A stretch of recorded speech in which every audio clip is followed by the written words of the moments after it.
Hello my dear student, welcome back to channel my new video. तो बेटा आज start करें हम अपना न्यू चैप्टर जिसका नाम है अनएम्प्लॉयमेंट इंडिया, चैप्टर नंबर 15। और आज इस चैप्टर को कंप्लीट कर देंगे। चैप्टर नंबर 15 पहले करा दे रहा हूँ क्योंकि बहुत छोटा सा चैप्टर है और 2 से 4 नंबर आपको एग्जाम में बनेगा भी इस चैप्टर से।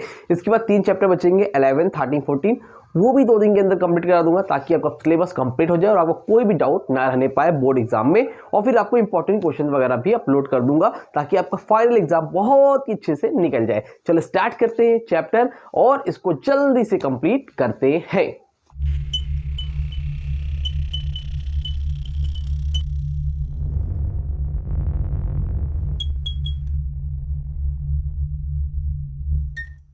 हाँ तो बेटा देखो, सबसे पहले जो हमें पढ़ना है वो क्या है, अनएम्प्लॉयमेंट। नॉर्मली अनएम्प्लॉयमेंट की मीनिंग क्या होती है, ठीक है। देखो अनएम्प्लॉयमेंट का मतलब होता है जिनके पास काम ना हो, उसको हम लोग क्या बोलते हैं, अनएम्प्लॉयमेंट बोलते हैं। नॉर्मली यही पता है कि अनएम्प्लॉयड है भैया, इसके पास काम नहीं है, ये हम लोग जानते हैं। लेकिन अगर थोड़ा सा इकोनॉमिक्स के हिसाब से समझो तो अनएम्प्लॉयमेंट का मतलब क्या होता है। देखो अनएम्प्लॉयमेंट का मतलब होता है कि एक पर्सन जो है, एक बंदा जिसका नाम है मिस्टर अर्जुन, क्या नाम है इसका, अर्जुन, ठीक है। और एक है ये बंदा जिसका नाम है मिस्टर राजू, ठीक है। अब 2 अलग अलग लोग हैं, एक है अर्जुन और एक है राजू।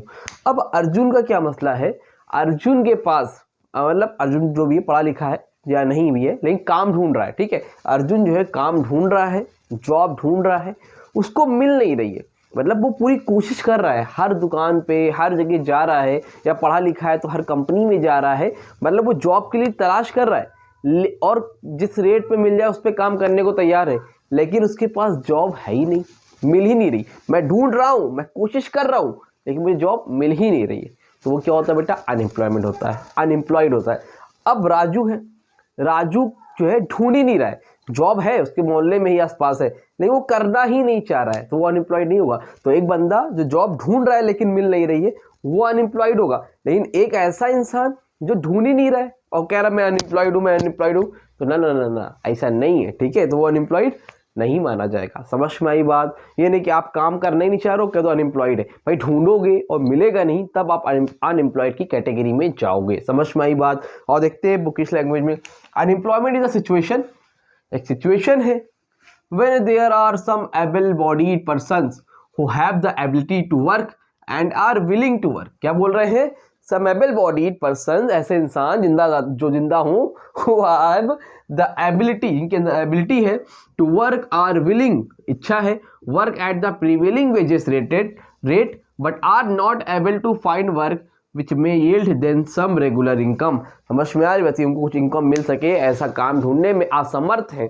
असमर्थ मतलब उनको नहीं मिल पा रही है जॉब, तो उसको हम लोग क्या बोलते हैं, अनएम्प्लॉयमेंट। यही मीनिंग आपको अनएम्प्लॉयमेंट में लिख के आनी है। आई होप आपको ये समझ में आ गया होगा। कोई मन में डाउट आउट रह गया हो तो कमेंट सेक्शन से हम कॉन्टैक्ट कर लो। उसके लायक इंपॉर्टेंट बात भी बेटा कि हम लोगों ने अपना ऐप लॉन्च कर दिया है। क्लास 10 12 को तो पता है, 11 वालों को पता है कि नहीं पता, तो डिस्क्रिप्शन में ऐप का लिंक है, जाके डाउनलोड करो। वहाँ से आप लोगों को important questions, notes, test paper और जितनी भी इस तरह की चीज़ें वो वहाँ से आपको मिल जाया करेगी। फिर स्टडी मटेरियल सेक्शन में जाना, कोई पैसा वैसे नहीं देने हो सबके, और आप जाके ज्वाइन कर सकते हो। बाकी 12 पे हम लोग लाइव क्लासेस भी स्टार्ट करेंगे, वो बात की बात है। फिलहाल अगर आप चाहो जाके नोट्स डाउनलोड कर लो, डिस्क्रिप्शन में ऐप का लिंक है, वहाँ से आपको ऐप भी मिल जाएगा। और कोई डाउट रहेगा तो आप मुझसे वहाँ पर डायरेक्टली कॉन्टैक्ट भी कर सकते हो, ठीक है। चलो बहरा अब आगे देखते हैं टाइप्स ऑफ, इस चैप्टर का भी मैंने नोट्स डाल दिया है, आप जाके ऐप से डाउनलोड कर सकते हो, ठीक है। टाइप्स ऑफ अनएम्प्लॉयमेंट समझा दे रहा हूँ, बाकी नोट्स में आपको सब मिल जाएगा वहाँ पे। पहला कौन सा बेटा, साइक्लिकल अनएम्प्लॉयमेंट। साइक्लिकल अनएम्प्लॉयमेंट का मतलब क्या आता है, क्या देख रहे हैं हम लोग, टाइप्स। अब कितने तरह के होते हैं, उसमें सबसे पहले आता है साइक्लिकल। साइकिल चलाया है कभी, साइकिल का पैडल ऐसे से जाता है ना, ऊपर नीचे ऊपर नीचे ऊपर नीचे, साइकिल क्या होता है, ऊपर नीचे होता है। उसी तरह बिजनेस में भी हमेशा क्या होता है, एक पीक आता है, फिर एक रिसेशन का पीरियड आता है, डिप्रेशन होता है रिसेशन का। रिसेशन का मतलब होता है जहाँ पर डाउनफॉल चलता है, ठीक है। तो जहाँ जिसको हम लोग बोलते हैं बहुत मंडी का दौर है यार, बहुत एकदम सन्नाटा चल रहा है बिजनेस में, उसको हम लोग क्या बोलते हैं, साइक्लिकल अनएम्प्लॉयमेंट। मतलब एक ऐसी सिचुएशन जब बिजनेस डिप्रेशन के पीरियड में चल रहा हो, जहाँ पर लॉस का टाइम चल रहा हो, उसको हम लोग क्या बोलते हैं, साइक्लिकल अनएम्प्लॉयमेंट। कोविड वगैरह के टाइम में भी आप कह सकते हो।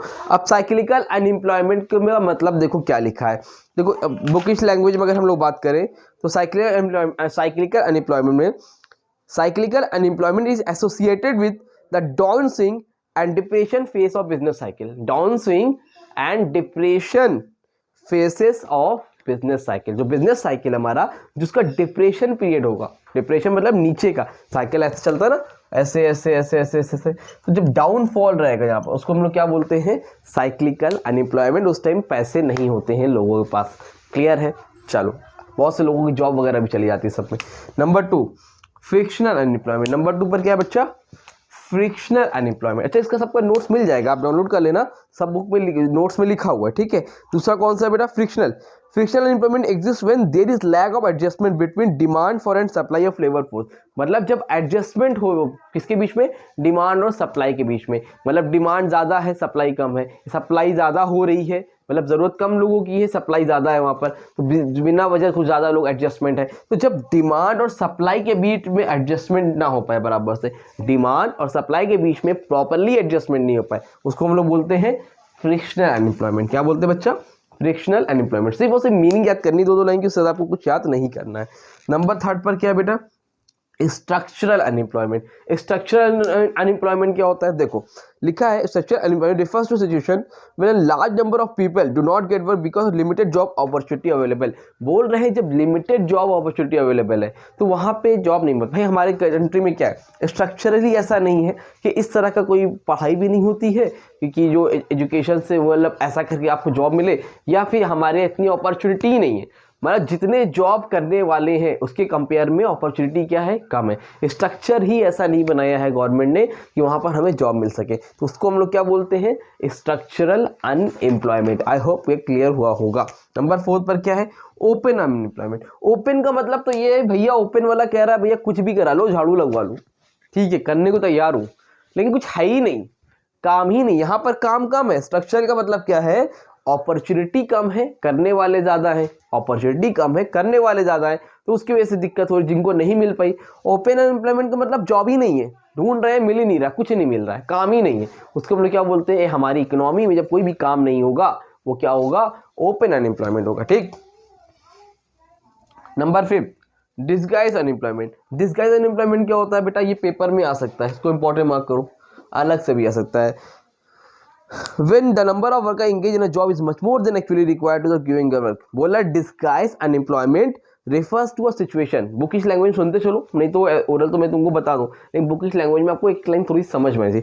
एक ऐसी situation when the number of workers engaged in a job, क्या बोल रहे हैं, when the number of workers engaged in a job much more than actually required to the given work, मतलब जरूरत से ज्यादा लोग इंगेज है, आपने अपने यहाँ जरूरत से ज्यादा एम्प्लॉय रखा हुआ, उसको हम लोग क्या बोलते हैं, डिस्गाइज अनएम्प्लॉयमेंट। मतलब एक काम में जरूरत से ज्यादा लोग लगे हुए हैं। जैसे मान लो एक फार्मर है, अब फार्मर की जमीन थी, यहाँ पर फार्मर काम करता था, इसके 4 बेटे थे। कितने बेटे थे, 4।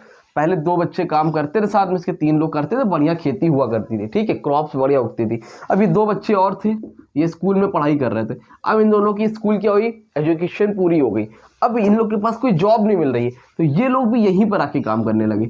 अब बताओ, जब 3 लोग में काम हो रहा था, इन दोनों का काम था नहीं था, लेकिन बिना वजह बिना बात के वो लोग भी यहाँ पर लगे हुए हैं। तो जब जरूरत से ज्यादा लोग जगह पर होते हैं तो दिखने को तो लग रहा है कि यार ये दोनों भी काम कर रहे हैं, बट एक्चुअल में वहाँ पर उनका कोई काम नहीं है। मेरी दुकान है, मेरे 2 लोग साथ में काम करते हैं, 4 लोग और बैठे हुए, आपको तो लगेगा ना कि बस काम है, उनको पैसा भी दे रहे हैं, लेकिन वो बिना वजह के वहाँ पर, उनकी ज़रूरत ही नहीं है। समझ में? जब ज़रूरत से ज़्यादा लोग हो जाएंगे वो क्या हो जाएगा, डिस्गाइज अनएम्प्लॉयमेंट। आई होप आपको क्लियर हुआ होगा। नंबर 6 क्या है बेटा, अंडर एम्प्लॉयमेंट।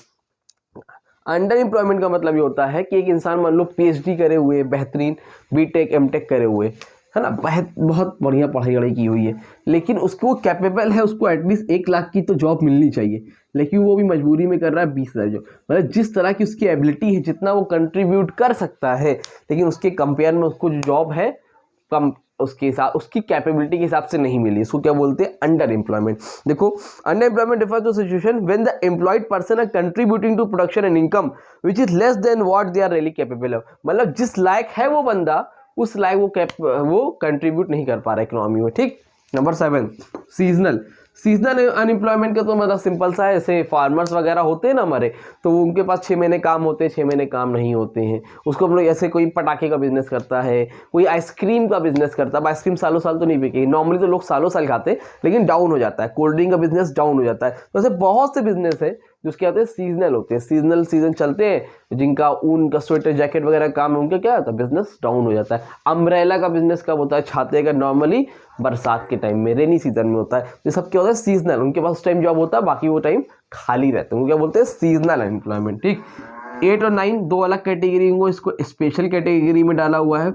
ये क्या है, एजुकेटेड अनएम्प्लॉयमेंट। एजुकेटेड का मतलब सिंपल लैंग्वेज में बोला जाए जो पढ़ा लिखा है लेकिन इसके पास जॉब नहीं, उसको हम लोग क्या बोलेंगे, एजुकेटेड अनएम्प्लॉयमेंट। पढ़ा लिखा है लेकिन पढ़े लिखे लोग को जॉब नहीं मिल रही, वो क्या, एजुकेटेड। ये आजकल का सबसे बड़ा प्रॉब्लम हो गया भाई। ठीक है, और number 9 technological unemployment. Technological unemployment का मतलब बच्चा ये होता है कि टेक्नोलॉजी की वजह से हम लोग क्या कर रहे हैं, कैपिटल इंटेंसिव। दो टेक्निक होती है, आप लोग पता होगा, एक होती है लेबर इंटेंसिव टेक्निक। कौन सी बेटा, लेबर इंटेंसिव। दूसरी वाली क्या होती है, कैपिटल इंटेंसिव। तो दो टेक्निक होती है, एक होती है labour intensive technique and second is capital intensive technique. Clear. अब कुछ लोग लेबर इंटेंसिव यूज कर रहे हैं और कुछ लोग कैपिटल इंटेंसिव यूज करते हैं। तो हमारे कंट्री में क्या हो रहा है, टेक्नोलॉजी में लोग कैपिटल इंटेंसिव कर रहे हैं, यानी कि मशीनों से काम ज्यादा करा रहे हैं कंपेयर टू इंसान। अब जब इंसान से ना कराओगे यार, लेबर इतने ढेर सारे हमारी कंट्री में, पॉपुलेशन ज़्यादा है, लेकिन हम लोग मशीनों से काम करा रहे हैं, तो इंसान तो अनएम्प्लॉयड होगा ही ना। तो ये भी एक तरह का अनएम्प्लॉयमेंट होता है, जब मशीनों की वजह से लोगों को काम से हटाया जा रहा है, रोबोट से काम करा जा रहा है, तो वो क्या है, टेक्नोलॉजिकल अनएम्प्लॉयमेंट। आई होप आपको यहाँ तक क्लियर होगा। स्क्रीनशॉट लो, फिर हम लोग देखते हैं कि कॉजेज ऑफ अनएम्प्लॉयमेंट क्या है। जल्दी स्क्रीनशॉट लो। हाँ तो बेटा चलो जल्दी से आगे बढ़ते हैं और देखते हैं अपना सेकेंड लास्ट टॉपिक, का नाम है कॉजेज ऑफ अनएम्प्लॉयमेंट। जितना मैं कराऊँ उतना आपके सिलेबस में है, उसके अलावा आप जितने टॉपिक नहीं कराए उस सिलेबस का पार्ट नहीं है। आप कभी भी चेक करना चाहो तो यहाँ स्टार्टिंग में जब आप जाते हो इंडेक्स में, तो उससे पहले आपको दिखाता है किस चैप्टर से कितने कितने टॉपिक है, तो वहाँ से आपको स्टार्टिंग में ही आपको सिलेबस चेक कर सकते हो, बुक में आपको मिल जाएगा।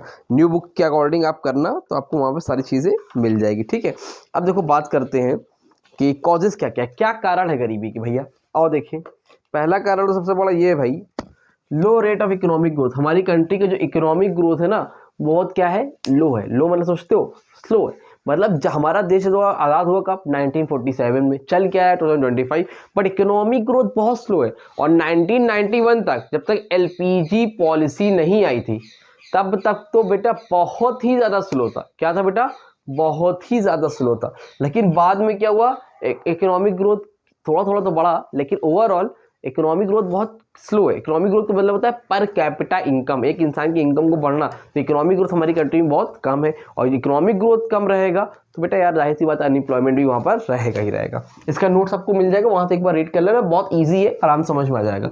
Number 2, low rate of agriculture. देखो हमारा जो देश है कृषि प्रधान देश है।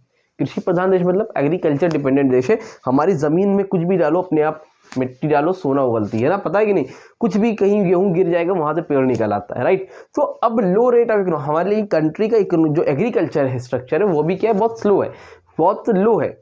कुछ स्टेट में ही डेवलपमेंट होता हुआ, लेकिन बाकी स्टेट में उतनी तेजी से नहीं हुआ। आज भी लोग किसके ऊपर डिपेंड है, मानसून के ऊपर डिपेंड होते हैं। तो वहां पर भी ग्रोथ रेट क्या एग्रीकल्चर बहुत स्लो है, और कभी फसल होती है कभी नहीं होती, बारिश नहीं होती तो नहीं होती है। तो ये भी एक कारण है अनएम्प्लॉयमेंट का। ठीक, number 3, low rate of capital formation. Capital formation का मतलब शॉर्ट में बोलूं बच्चा तो मतलब होता है पैसे से पैसा बनाना। मतलब पैसा है, आपने कहीं इन्वेस्ट किया, आपने और अपना जो है स्ट्रक्चर बढ़ा लिया, आपने पैसे से पैसा बनाया, कुछ मशीन पैसा लगा के और मशीनें बना ली। तो वो जो कैपिटल फॉर्मेशन हमारी कंट्री में बहुत कम है।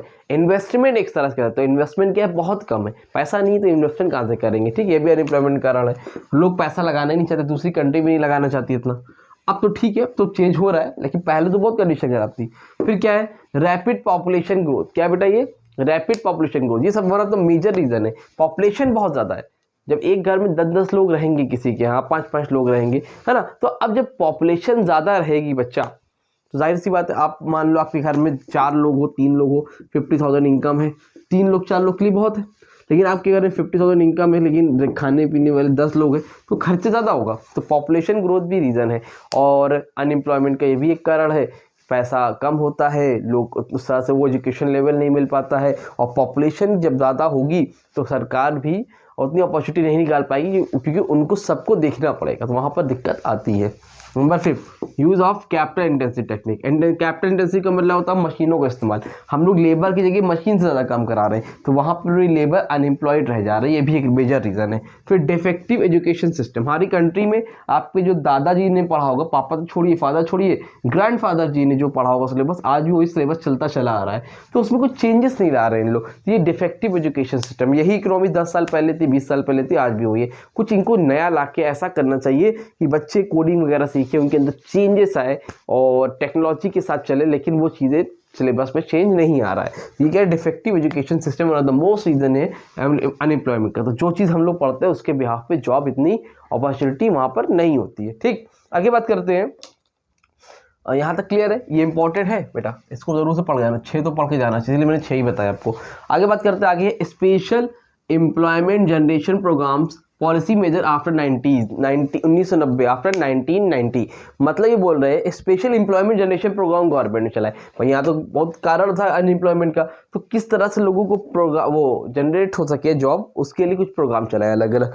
जवाहर ग्राम समृद्धि योजना, एम्प्लॉयमेंट, तो ये अलग अलग योजनाएं थी, उसको गवर्नमेंट ने चलाई। अब इसको आप एक बार बेटा बुक से पढ़ लो, नाम देख लो, इसमें 1-2 मैंने लिखे हैं जो कि बहुत इंपॉर्टेंट है। लास्ट वाला 1 सेकेंड बस देना।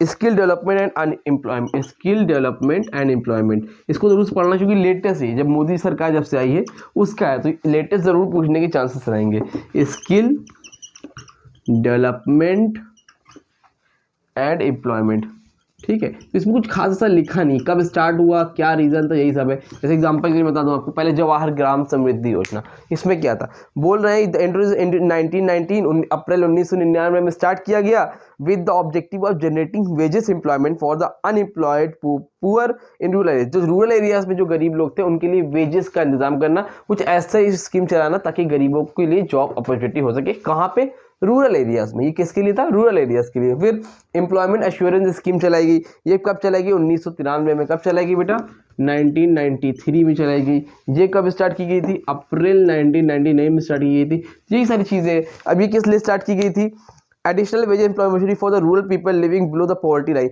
जो लोग रूरल एरियाज में पॉवर्टी लाइन के नीचे आते हैं उनके लिए कुछ सिस्टम लाया गया। तो जरा सबके बारे में लिखा हुआ है, पर इसके बारे में थोड़ा सा देख लेना कायदे से, क्योंकि इसके अंदर 3 आती है जब एनडीए सरकार बनी। पहला है प्रधानमंत्री कौशल विकास योजना, फिर है दीनदयाल उपाध्याय ग्रामीण कौशल विकास, और फिर है skill India mission. Skill India mission जरूर से देख लेना, ठीक है। मेन जो बेसिकली स्किल डेवलपमेंट एम्प्लॉयमेंट है वो आपकी स्किल से रिलेटेड है। किसके रिलेटेड है बेटा, स्किल से रिलेटेड है कि आपके अंदर स्किल डेवलपमेंट करना, ठीक है। तो उसमें पहली जो थी वो क्या है, प्रधानमंत्री कौशल विकास योजना। इनका प्रोग्राम था कि आपके अंदर स्किल, नई नई स्किल आए ताकि आप अनएम्प्लॉयड ना रहो। तो ग्रामीण में जो चलाएगी वो प्रधानमंत्री कौशल विकास योजना थी, जो गांव वाले एरिया में चलेगी। जो शहर वाले एरिया में चलेगी वो दीनदयाल उपाध्याय ग्रामीण कौशल विकास योजना। और थर्ड वाली कौन सी, स्किल इंडिया मिशन। ये तीनों को जरूर से रीड कर लेना, ठीक है। इसलिए बार बार बता रहा हूँ, कुछ ऐसा है नहीं कि उसमें आपको समझाया जाए, रीड करो कि एक बार समझ में आ जाएगा। डेट से कब स्टार्ट हुआ, क्या रीजन था, बस खत्म हो गया, चैप्टर कंप्लीट। छोटा सा चैप्टर था। आई होप आपको, उम्मीद करता हूँ समझ में आया होगा। वीडियो अच्छी लगी तो वीडियो को लाइक करो, चैनल को शेयर जरूर किया करो वीडियो को, ताकि और लोगों तक पहुंचे। और हम लोग 12 में बहुत जम के पढ़ाई करने वाले हैं। इंपॉर्टेंट क्वेश्चन मैं मेंशन कर दूंगा, 3 चैप्टर बचे, वो 1 से 2 दिन के अंदर आ जाएंगे। कोई डाउट हो तो कमेंट सेक्शन में कॉन्टैक्ट करो। मिलते हैं न्यू वीडियो में, तब तक के लिए थैंक यू सो मच।